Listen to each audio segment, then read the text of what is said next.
بسم الله الرحمن الرحيم. الحمد لله رب العالمين والعاقبة للمتقين والصلاة والسلام على أشرف الأنبياء والمرسلين نبينا محمد وعلى آله وصحبه أجمعين. أما بعد،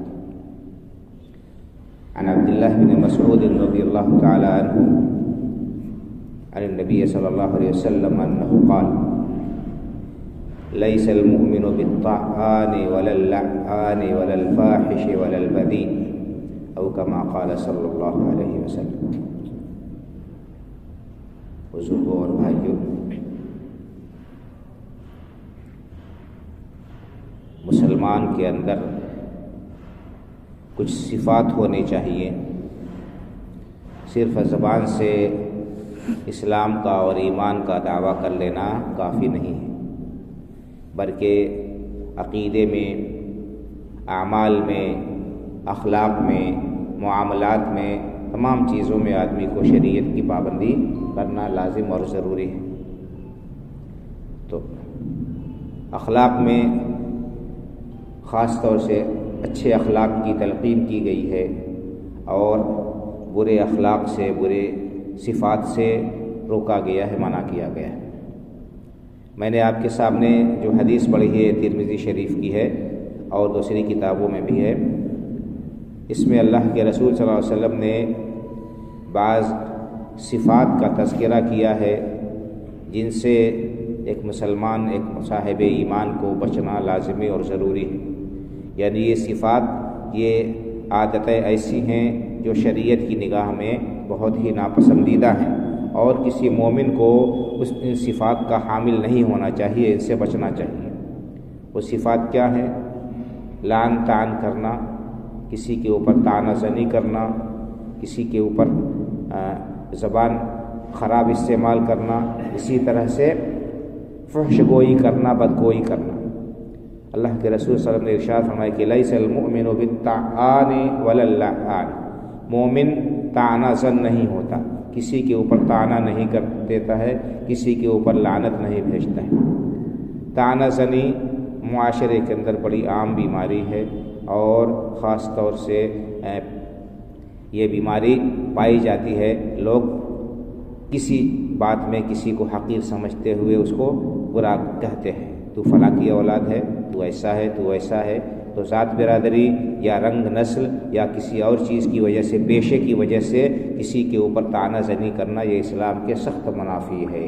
اللہ کے رسول صلی اللہ علیہ وسلم نے اسے جاہلیت کا کام قرار دیا ہے. آپ نے فرمایا ہے کہ جاہلیت کی جو صفات، دو صفات ہیں یہ میری امت کے اندر پائی جاتی ہیں. اب وہ دو صفات کیا ہیں؟ ایک تو وہی طعنہ، الطعن فی النسب، نسب پر کسی کے طعنہ زنی کرنا، اور دوسرے النیاحۃ علی المیت، میت پر نوحہ کرنا، ہائے وائے کرنا. یعنی یہ جاہلیت کے کام ہیں، پایا نہیں جانا چاہیے. اگر کسی کے اندر یہ چیز پائی جاتی ہے تو اس سے بچنا لازمی اور ضروری ہے. تو طعنہ زنی اور لعنت بھیجنا کسی کے اوپر. اسی طرح فرمایا الفاحش والبذی، بد زبانی کرنا، بدگوئی کرنا، یہ بھی انتہائی مذموم صفت ہے اور اللہ رب العالمین کو ایسا شخص بہت ہی ناپسندیدہ ہے. ان اللہ یبغض الفاحش البذی، جو آدمی بد زبان ہے، بدگو ہے، اپنی زبان کا غلط استعمال کرتا ہے اور جو ہے زبان پر کنٹرول نہیں کرتا، یہ اللہ کی نگاہ میں بہت ہی ناپسندیدہ ہے. اللہ تعالیٰ ایسے لوگوں سے نفرت کرتا ہے. تو یہ صفات ہیں، ان سے ایک مومن کو بچنا لازمی اور ضروری ہے. اگر ہم اپنے آپ کو صاحب ایمان کہتے ہیں تو اس کا تقاضا یہی ہے کہ ہم ان صفات سے بچیں. اللہ کے رسول صلی اللہ علیہ وسلم نے یہ اخلاق کی اصلاح کے سلسلے میں یہ باتیں بیان فرمائی ہیں. بہت سارے احادیث اس موضوع پر ہیں. اس حدیث سے پتہ چلتا ہے کہ فحش گوئی، بد زبانی، طعنہ زنی یہ مومن کی صفت نہیں ہے، اور ایسا کرنے والے وہ اللہ رب العالمین کے انتہائی مبغوض اور ناپسندیدہ لوگ ہیں. اور اللہ تعالیٰ کے ساتھ ساتھ بندوں کی نگاہ میں بھی ایسے لوگ بد زبان ہوتے ہیں، جو بد زبان ہوتے ہیں، بدگو ہوتے ہیں، لوگوں کی نگاہ میں بھی بے وقات ہوتے ہیں.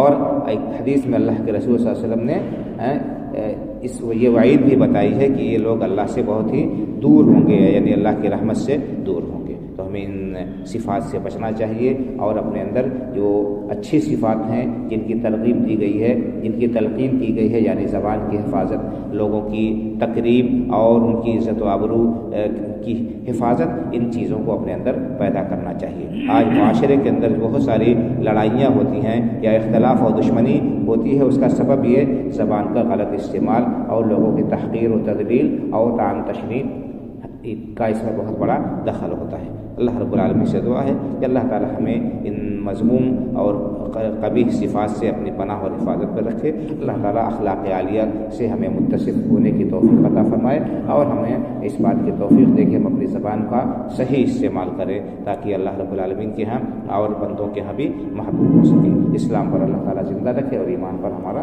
خاتمہ فرمائے، آمین۔ وآخر دعوانا الحمد للہ رب العالمین وصلی اللہ علی نبینا محمد وعلی آلہ وصحبہ اجمعین۔ والسلام علیکم۔